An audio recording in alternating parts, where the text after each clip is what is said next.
Welcome, fight fans. Thanks for tuning in to 5 Minutes Alone with Rodney James, presented by MMALockup.com. Make sure you give us a follow on Twitter at MMA Lockup, and also check us out on Facebook. Joining us today is top featherweight UFC contender Ricardo Lamas. Good morning, Ricardo. Welcome to the show. How you doing today, brother? Good, man. How you doing? I'm doing very well. Thanks for asking. Ricardo, now there's been a lot of talk about your status in the featherweight rankings, and there's even been some talk of a possible fight coming up between you and the champion, Jose Aldo. Give us your thoughts on that. Yeah, as far as ranking, I don't really look at them too much, so I don't know where I'm at on other sites. I know UFC rankings has me as number 2, and Chad Mendes is number 1 out of the contenders. But I think I'm the most deserving of a title shot right now. Out of like the maybe top 5 contenders, I'm the only one who hasn't had a chance to fight Jose Aldo yet. Chad Mendes, Frankie Edgar, Cub Swanson, they all had their chance and they lost, Yeah, I feel like I'm the last one left that hasn't had a shot, and I've earned it. The last 2 guys that I've beaten were supposed to fight Jose Aldo, and I took them out. So, obviously, I think I should be next in line. Well, you certainly made a very convincing case for yourself. You've won all of your fights since you got into the UFC. Do you think you'll be affected by the long layoff that you had, though, since you haven't fought since January of this year and you only fought once in 2012? Do you care to comment on your health and readiness at this time? My health is fine, man, and my readiness, I'm ready to go. It's not like I've been injured and I've been sitting out this whole time, letting something heal. I've been in the gym training and sparring and, working on everything and trying to get better as a fighter, and I think that I have, and if anything, it's made me even more hungry. So, kind of sitting out is giving me that thirst for the limelight, and I'm ready to get back in there as soon as they give me the call. You mentioned 3 other top contenders in the UFC 145-pound division, Frankie Edgar, Chad Mendes, and Cub Swanson, all of who have fought Jose Aldo at one time or another, and one of whom, of course, Cub Swanson, who you've defeated. Cub's been very vocal about wanting to rematch you again, and of course, those other 2 are very, very dangerous opponents for you. Do you anticipate, whether or not you get the title shot with Jose Aldo, win or lose, you're the champ, or not, whatever the case may be, do you see yourself kind of on a collision course with some of those other guys at the top of the division? Of course, we're asking for that title fight, and hopefully I get it, but no matter what happens, I'm sure that I'll see those guys again. I've already fought Cub Swanson, and I finished him.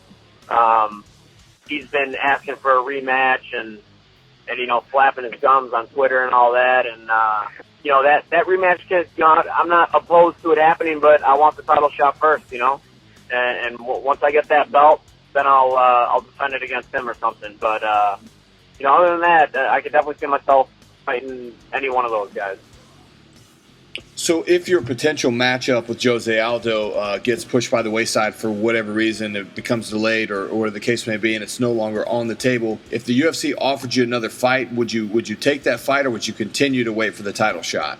It would depend on how long it'd be delayed and everything, and if I was guaranteed the title shot or not. So there'd be a lot of factors into it. I obviously don't, I'm getting antsy right now, and I don't really want to sit out anymore. So it depends on a lot of factors. Okay, so what if the potential fight that they offered you was a super fight at a different weight? Perhaps, you could move back up to 155, or if, maybe even Uriah Faber moved back to 145 and you could fight him. I wouldn't mind, I wouldn't mind changing weight classes for a super fight or anything like that. I used to fight at 55 in the WEC, so I'm used to that weight class. I'm down for whatever. You mentioned that you used to previously fight at 155, and all of your fights since you got into the UFC, all 4 of your fights have been at 145. How has that weight cut been for you, and what do you normally walk around at? I usually walk around about 170, 175. Yeah, that's about my walking around weight. The cut to 145, it wasn't as bad as I thought it was going to be. I hadn't competed at 145 pounds since I was a senior in high school. That was the weight class I wrestled at when I was in college. I wrestled at 157 pounds all 4 years. So I thought it was going to be tough, and then, I just had help. I just fixed up my diet and really brought my cardio up to a new level than it was before, and the cut wasn't that bad. All right, tell us a little bit about your training camp. I understand that you train in a couple different places. I know that you're from Chicago, Illinois, but you also go down to Miami, Florida to train sometimes. Is that correct? Yeah, I've actually been training in Miami since